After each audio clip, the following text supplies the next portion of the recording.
ओम नमो भगवते वासुदेवाय।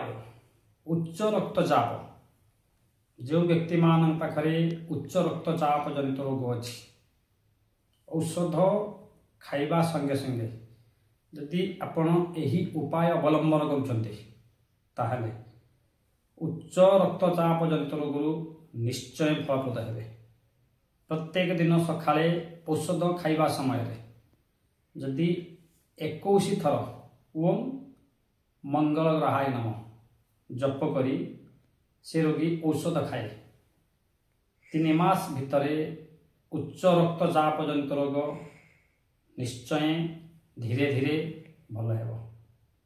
मंगल ग्रह मान उच्च रक्तचाप रोग होता है।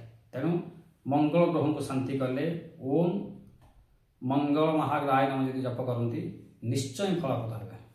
जय जगन्नाथ।